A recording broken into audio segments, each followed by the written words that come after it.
Project-based learning, produced by Lucas, Diana, Norma, Mary, and Kathy.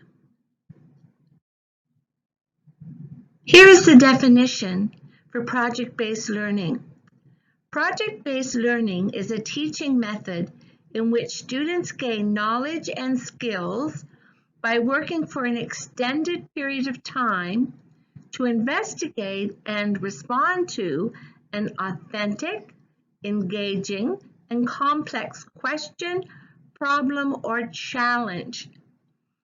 This was found on www.pblworks.org.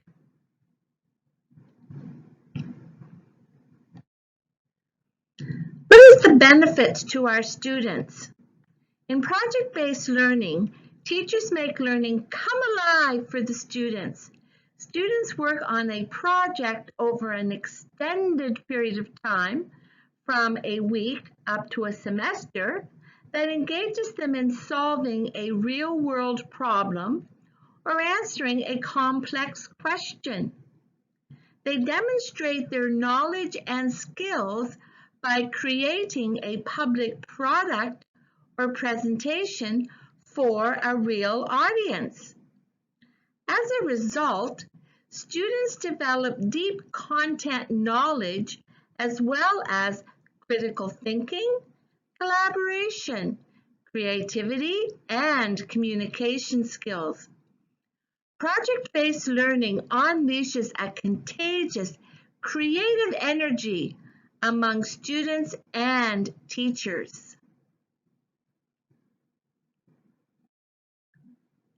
Let's talk about the first project-based learning module that we've developed. It's on the SBI 3U Evolution module. So first of all is the design. We looked at the science document to find a strand that could lend itself to a project-based module. Lucas, Kathy, and I decided to focus on the strand of evolution. A scenario was then created that would require a variety of inquiry-based learning activities as the final project is created. So here is our simulation scenario.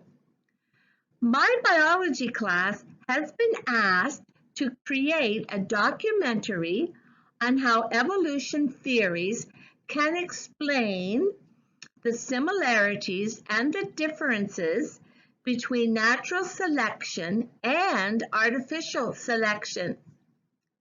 Students will explore scientific theories of what factors contributed to the evolution of species and the environment given the time frame of early 1800s to the present.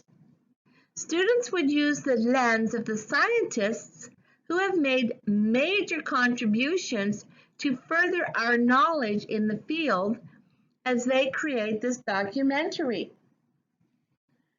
Then we have the development phase.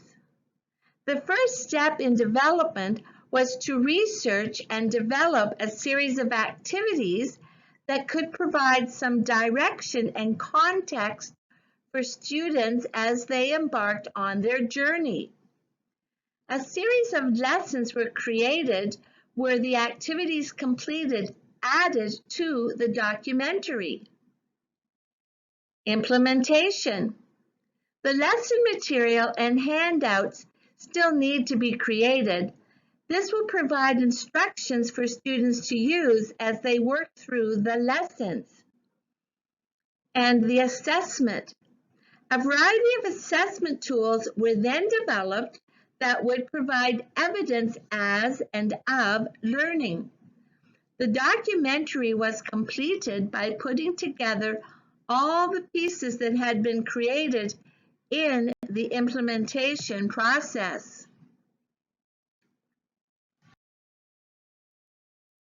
The idea behind the Population Dynamics PBL is to have the driving question of how can we create a conservation or restoration plan for an ecosystem that has been impacted by human activity.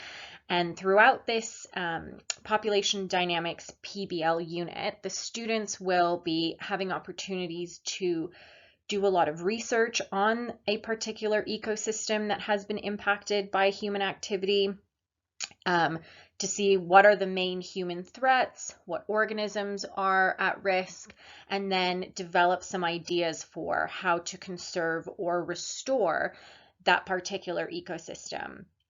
The students would then create a website or a Padlet to organize all of this research and outline their ideas for their conservation restoration plan. And then they would create a PSA video to raise awareness of this ecosystem and their ideas on how to conserve and restore it. So one of the things that we've done is organized the PBL unit into kind of a tentative schedule. And ideally, you would start off the unit by exploring different ecosystems. So either taking the students outside, for example, and having a look at the ecosystems around the school or in a park, or potentially if the students are studying remote, they could very easily just go outside and have a look, and we could identify different organisms, and perhaps there are some invasive species we can talk about, and then also look at the human impacts of those ecosystems.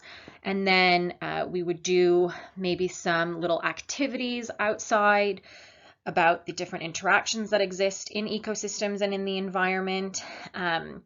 And then there would be like an initial ecosystem research phase where students can research different ecosystems and their impacts. And then ideally they would pick one ecosystem to continue to do their research and figure out what organisms live there, what plants live there, what are the human impacts of this ecosystem. There's opportunities for group work in that if the students are choosing similar ecosystems, so for example, if if there's 3 students that have chosen the Amazon, they could very easily kind of work together in this research stage to bring in some collaborative aspects. And then we've got a checkpoint kind of after that initial research, and that could be either in the form of a peer assessment or one-on-one meetings with the teacher if you wanted to do some more of a conversation-based checkpoint.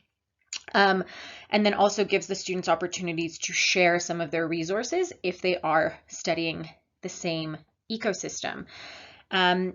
And then there would be a case study on conservation and restoration biology to kind of introduce this idea of what is conservation, what is restoration, what are the differences, what are some of the techniques that are used. And then the students would do some research to see, well, what conservation methods are currently being used? How can we expand on those and bring in other ideas? And then we would have a lesson on what makes a good PSA video. So kind of maybe looking at a couple of different PSAs, figuring out what aspects of them we liked, what we didn't like, what was powerful, what wasn't so well received, kind of making a list of what makes a good PSA. Then at that point, there would be an opportunity for another checkpoint. So thinking about sharing ideas on their conservation plan. Have we addressed those main human impacts? Have we kind of looked at the economic impacts of this plan? Is it feasible? Can we make tweaks to make it more feasible? How can we get governments and communities on board with this? And this, again, could be done either one-on-one meetings with the teacher or in small groups where the students are peer assessing each other's work. And then we can have a few days where the students are making their PSA videos, and then we could have a viewing party or potentially upload them to the school website for the school community to see. But that's kind of a general overview of this Population Dynamics PBL. I looked at evolution activities and lab resources. One I found was the Hardy-Weinberg lab, which looks at the impact of natural selection on population. The goal of this lab is to investigate allele and genotype frequencies using a hands-on method using goldfish. Another activity I found was the student timeline activity, where students will use the fossil evidence provided to create a story about how plants and animals adapt to their climate. And another lab was the variation and selection in the Egyptian origami bird lab. Here, students will breed several generations of origami birds and observe the effect of various genotypes on the evolutionary success of these animals. And a final lab was the evolution of Barbellus lab, and the purpose of this is to determine one technique for hypothesizing about the evolutionary relationships among fossil organisms. To summarize assessment within project-based learning, we have come up with an acronym, CRICKET. First is curriculum standards. Within this, it includes checking the students' knowledge and understanding of the big ideas within the curriculum. The presentation is also a great opportunity to check for the students' ability to communicate and apply the knowledge within various contexts. Next is rubrics, which can be used in a variety of different ways. Rubrics can be student-generated and used for self-assessment or peer assessment to provide the teacher as well as the student with information on their progress. As well, rubrics can be created by the teacher framed around an inquiry question. These are typically open-ended, understandable, and align with the learning goals. This rubric created by the teacher can be used to assess the student in their presentation. As well, in our rubric section, you can find various rubrics to assess different parts that are crucial to project-based learning, such as collaboration, creativity, critical thinking, as well as their presentation. Intervals is in this acronym is regarding how assessment should be timed throughout the duration of the project. Within this is the idea that there should be multiple formative assessment opportunities provided to the students consistently throughout the project to provide the teacher with guidance on how they should go about tying into our next point, coaching the students. So the key here is that these intervals is about the how assessment is. Next is coaching. This is in regards to we want to be coaching rather than teaching. This includes providing guidance, asking questions, contributing resources, working with students as an encouraging challenge, prompting them and providing feedback. This coaching rather than teaching highlights the student-centered approach that PBL takes. Though there may be times for more traditional classes such as going over safety procedures, most of the time you should be taking a more student-centered approach to the lessons. The next category encompasses what we were kind of going over in our last module, Module 5, knowledge, thinking, application, communication, and these are important in assessing the students throughout this PBL duration. Knowledge referring to the subject-specific content in their project, thinking for assessing the use of critical and creative thinking skills, communication and how they choose to present their work, and lastly, application, which is whether or not the student was able to use the knowledge they gain and make connections within various contexts. Good way to test this could be through the question period after their presentation. E stands for estimated deadlines. This highlights the importance of checkpoints throughout the PBL set by the teacher and or students. For this, the use of online calendar tours or reminders could be done to prompt students on due dates. And lastly, triangulation. This encompasses the idea of how throughout this there's the formal and informal assessment going on by the teacher. It is important to track these observations and conversations and refer back to these notes at the end when you are completing your final assessment. And that is the summary of our assessment. And now, last but not least, our presentation design. We chose to do a website for easy accessibility and chose Weebly as our design platform.